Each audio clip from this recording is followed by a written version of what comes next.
నగరానికి సువారు ప్రాంతాల్లో ఉన్నటువంటి గోరంట్ల పరిస్థితి రోజురోజుకి అధ్వాన్నంగా మారుతుందనే విధంగా కూడా స్థానిక ప్రజలైతే ఆందోళన వ్యక్తం చేస్తున్నటువంటి పరిస్థితి ఉంది. ఎందుకంటే జిఎస్ఎల్ మెడికల్ ఇన్స్టిట్యూషన్స్ మరియు కిమ్యూ ఇంటర్నేషనల్ యూనివర్సిటీ భాగస్వామ్యంతో ఇండియన్ అలైన్డ్ ఎంబీబీఎస్ కోర్స్ అడ్మిషన్లు అందిస్తోంది నియో.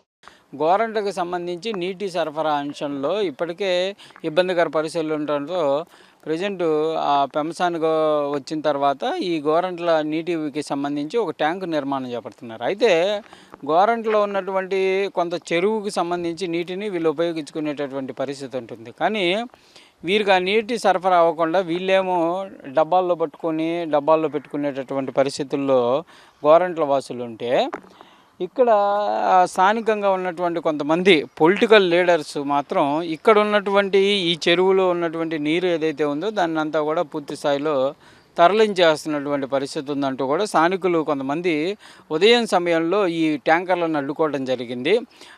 బయట ప్రాంతాలకు తరలించొద్దు, మా నీరు మాకు కావాలంటూ కూడా వాళ్ళు ఆందోళన వ్యక్తం చేశారు. అయితే ఇదంతా కూడా ఒక ప్రజాప్రతినిధికి సంబంధించి గతంలో ప్రజాప్రతినిధిగా పనిచేసినటువంటి ఓ నేతకు సంబంధించినటువంటి వాళ్ళు సరఫరా చేస్తున్నారంటూ వాళ్ళు అయితే చెప్తున్నారు. ఏదైనా కూడా అయితే ప్రజాప్రతినిధి పక్కన పెట్టిన గోరంట్ల వాసుల పరిస్థితి మాత్రం వాటర్ సంబంధించినటువంటి అంశంలో కొంత ఇబ్బందికరంగా ఉందనే విధంగా చెప్పచ్చు.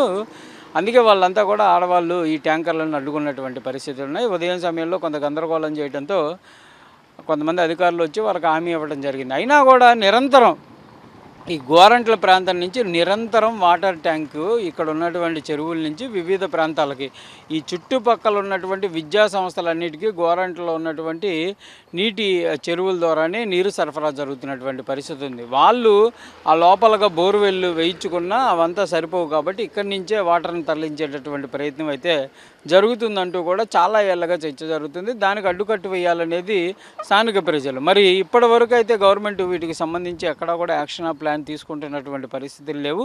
అధికారులు కూడా చూసి చూడనట్లు వెళ్తున్నటువంటి పరిస్థితి ఉంది. అయితే వీళ్ళు మాత్రం నీటి ఎద్దడికి ఎదుర్కొంటున్నారు.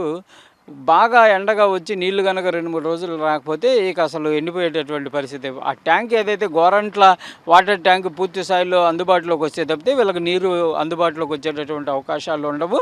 మరి అది పూర్తి అయ్యే వరకు మాత్రం ఇబ్బందికర పరిస్థితులు ఉంటాయి అనే విధంగా చెప్తున్నటువంటి పరిస్థితులు కనిపిస్తున్నాయి. ఏదైనా కూడా ఈ గోరంట్లలో ఉన్నటువంటి ఈ వాటర్ ట్యాంకులకు సంబంధించినటువంటి అంశంపైన కూడా దృష్టి పెట్టాల్సినటువంటి పరిస్థితి ఉంటుంది. ఎందుకంటే ఇన్నర్ రింగ్ రోడ్లో ఉన్నటువంటి ప్రతి ప్రాంతంలో ఈ కమర్షియల్ అంటే విద్యా సంస్థలు కానీ లేకపోతే మిగిలినటువంటి ఈ కమర్షియల్కి సంబంధించినటువంటి కాంప్లెక్స్లు అపార్ట్మెంట్లు పెరిగిపోతున్నాయి. వీళ్ళకి మరి నీటి సరఫరా కావాలంటే కంపల్సరిగా చెరువుల నుంచే అక్రమంగా నీటిని తీసుకువెళ్ళాలి. ఎందుకంటే అక్కడ బోరు వేసినా కూడా పడేటటువంటి పరిస్థితుల్లో పడ్డా కూడా అవి సరిపోవు కాబట్టి కంపల్సరీగా వాటర్ ట్యాంకుల ద్వారానే సరఫరా జరుగుతుంది. మరి వాటర్ ట్యాంకులకు సంబంధించినటువంటి అంశంలో గతంలో చర్యలు తీసుకుంటామన్నారు, కానీ ఇప్పటివరకు అయితే దానికి సంబంధించినటువంటి పరిస్థితులు లేవు. ఇప్పటికైనా ఆందోళన జరుగుతున్నటువంటి నేపథ్యంలో మరి ఎలాంటి పరిస్థితులు ఉంటే ఏంటనేది చూడాల్సినటువంటి అంశంగా కనిపిస్తుంది.